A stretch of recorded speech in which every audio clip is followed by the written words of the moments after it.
20세기에도 출현하는 새로운 전염병 얘기를 좀 해볼까요? 야, 이거 보니까요. 저도 이렇게 정리하면서 이렇게 많았나? 2003년 사스, 2008년 광우병. 이건 광우병이 실제로 번진 건 아니고 우리가 광우병에 대한 불안이 극도화됐었던 시기입니다. 2009년 신종플루, 2015년 메르스, 2016년 조류독감, 2020년 코로나19. 그러니까 이게 이제 다들 만만치 않고 다들 한국에서만 있었던 게 아니고 전 세계적인 현상이었다는 게 주목할 만합니다. 전염병은 늘 새로운 전염병들이 출현했습니다.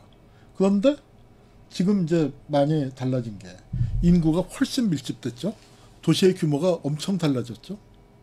옛날 한성이 조선 후기에는 20만 정도 됐으니까 한양이 한 20만밖에 안 됐었단 말이에요. 그런데 지금은 뭐 어디까지가 서울인지 모르겠습니다만 수도권이라는 개념을 치면 2천만에 가깝죠. 중국에도 보면은 뭐 1,000만 넘는 도시가 수두룩빽빽이죠. 근데 거기에 그 위생시설이 다 잘 돼 있냐 하면 그렇지 않거든요. 그러니까 이제 뭐 그런 거 감안한다면 그거고 또 그다음에 이제 제일 문제가 되는 거는 전에는 이 역병이 돌면은 중국의 괴지 돌았다. 그게 뭐 다른 나라에 전해지는데 뭐 시간이 한참 걸리죠. 그런데 지금은 어때요? 사스 같은 게 퍼질 때 보면은 또 그다음에 이번에 코로나가 퍼질 때도 보면은 정말 하루 만에 지구 반대편까지 가잖아요. 바이러스, 그러니까 사람이 움직이는 속도. 옛날에 어땠습니까? 걸어갔단 말이에요. 걸어서 움직이는 거예요. 빠르면 배 타고 움직이는 거고. 걸어서 갔는데 이제 나중에 기병 그 패스트가 퍼질 때는 훈족 뭐 기병도 한 몫을 했다 하니까 이제 말 타고 가는 것도 있었을 테고. 그 다음에는 뭐겠습니까? 기차 타고 가고. 그 다음에 비행기 타고 가니까 질병이 퍼지는 속도가 순식간이 돼버리는 겁니다. 자, 사스 사람들을 많이 놀래켰죠. 엄청나게 놀래켰고. 그 다음에 메르스 중동에서 퍼졌습니다. 낙타 때문에. 그래서 중동 호흡기 증후군인데 사스나 메르스나 다 호흡기 계통입니다. 사스 공포가 수년간 계속될 수 있다. 계속될 수 있다라고 이제 했었고요. 그다음에 메르스가 이제 퍼졌고 이 메르스는 그 당시에 이제 삼성병원 파속 봉쇄를 했었어야 하는데 그걸 안 하고 있다가 이제 병원이 어떤 이제 감염의 주 온상이 됐죠. 이번에는 신천지 교회가 주 온상이 됐었고요. 그다음에 광우병 자체는 대단히 심각한 거죠. 대단히 심각한 건데 광우병이 확산되는 것에 대한 우려와 공포가 있었는데, 그러니까 저는 2008년 촛불 때 뭐 저도 열심히 나가서 광우병 미국산 쇠고기 수입 반대를 했는데, 미국산 쇠고기 수입 반대를 할 때 좀 약간 결이 달랐었던 게 뭐냐면은 실제로 광우병의 위험 때문에 반대한다는 사람들도 이제 상당히 많았죠. 그런데 이제 저는 잘 모르겠어요. 왜냐하면 미국에 10년 살아서 미국 10년 동안에 미국산 쇠고기 왕창 많이 먹었었죠. 근데 이제 물론 미국에서 파는 거하고 국내에 들어오는 거하고 다를 수 있다. 이제 그게 굉장히 이제 이건 말도 안 되는 거야 하는 그런 분노의 대상이 됐었던 것도 맞는데, 하나는 우리 입으로 돌아갈 걸 왜 이명박이가 지 멋대로 정하느냐. 절차적인 문제에 대한 분노도 상당히 컸었다고 생각을 합니다. 그런데 그 두 개가 겹치는데 한편에서는 분명히 광우병의 위험을 좀 과장했다. 그런 비판을 지금 입장에서 볼 때 뭐 충분히 받을 수 있었다고 생각이 듭니다. 연도별 이제 광우병 발생 추이는 굉장히 줄어들어가는. 왜냐하면은 이건 이제 소광우병의 경우인데요. 소들도 뭐 다 기억하시겠습니다만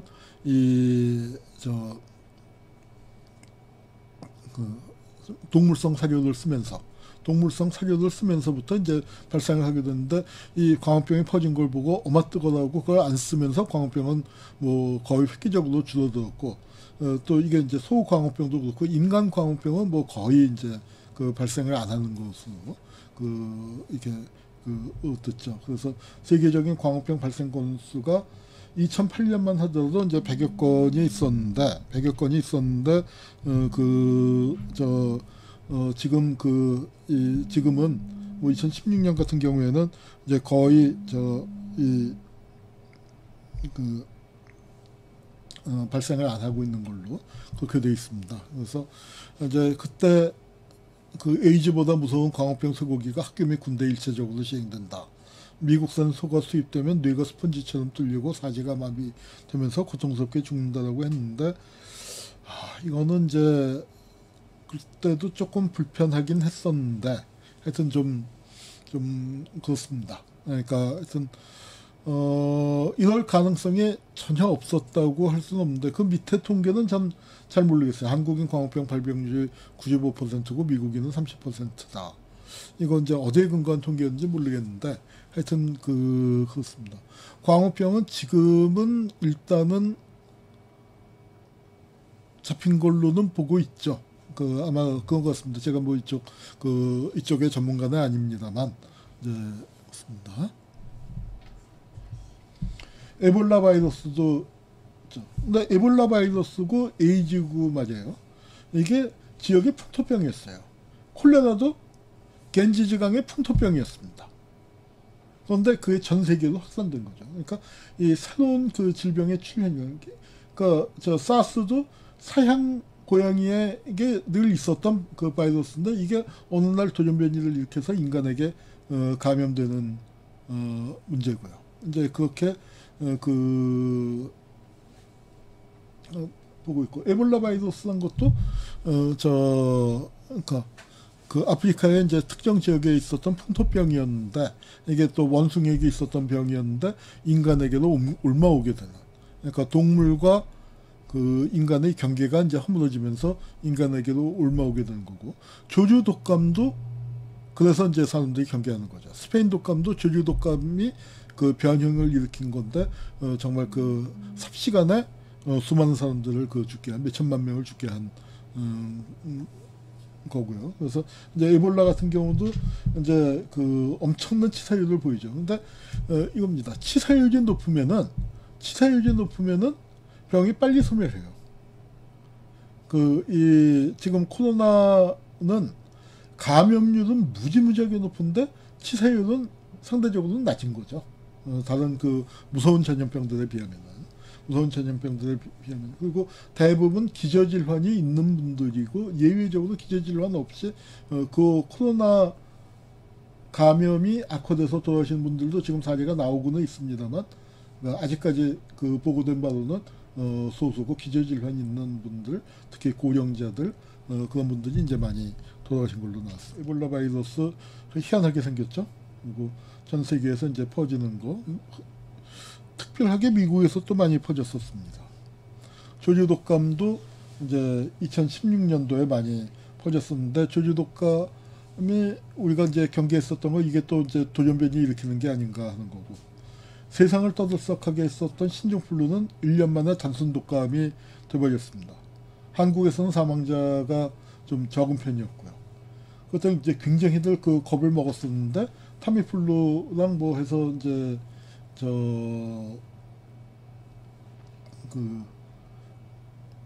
뭐라고 할까요? 이제 치료제가 나와서 신종플루는 더 이상 이렇게 우리를 위협하는 전염병으로는 분류되지 않고, 그냥 평범한 감기 독감이 돼버렸습니다.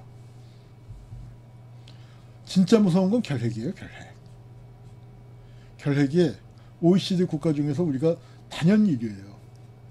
20년째 그 10만 명당 환자 수 부동의 1위를 점하고 있습니다. 저희 형이 이제 작년에 은퇴했지만 이 결핵 전문가, 호흡기 전문가였는데, 지금 아마 병원에 있었으면 굉장히 바빴을 텐데, 마침 작년에 이제 은퇴를 했는데, 그 형도 하는 얘기가 결핵이 어마어마한 병이라는 거죠. 지금도 1년에 그 몇천 명이 죽어나가는 게 결핵이에요. 우리 이거 2013년 통계인데 2,466명이 사망했다고 합니다.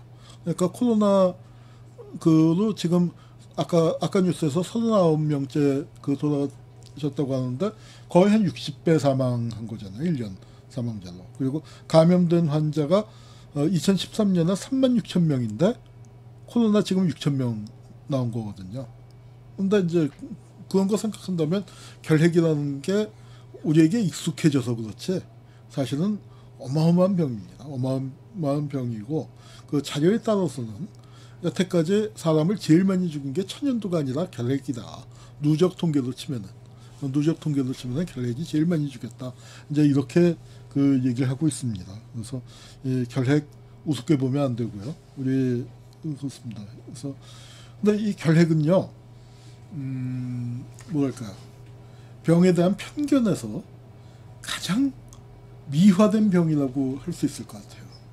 그러니까 천연두도 무서우니까 마마라고 했는데 결핵은 한때 뭐냐면은 천재들이 걸린다, 예술가가 걸린다. 특히 지금부터 100년 전쯤에 1920년대 유럽에서는 19세기 말에 우리나라에서는 20년대 그런 식으로 퍼졌었어요. 소설의 주인공은 다 결핵이에요. 다 결핵으로 죽습니다. 그리고 결핵으로 죽을 때 증상이 뭐냐면 얼굴이 창백해지고 얼굴이 하얘지고 그런데 볼은 빨개지고 그리고 굉장히 열정적이 되고 정말 마지막 불꽃을 태우는 거죠. 죽기 직전에. 그래서 사랑에 빠지게 되고 격렬한 사랑을 하게 되고 그래서 낭만화도 했었는데 이거 엄청 무시무시한 질병이다. 이제 그렇게 얘기하죠. 그 동시대에 결핵과 더불어서 그 시대를 어떤 지배했었던 병이 한센병, 나병이라고 지금은 한센시병이라고 이제 하는데 그 전엔 나병, 더 올라가면 문둥병이라고 했는데 이거야말로 이제 정말 천형이라고 생각을 했었고 제일 무서운 병이라고 생각을 했었는데 뭐 저희 형 얘기로는 결핵균하고 한센병균이 거의 비슷하다고 그러네요. 뭐 제가 이쪽을 생물학을 잘 몰라서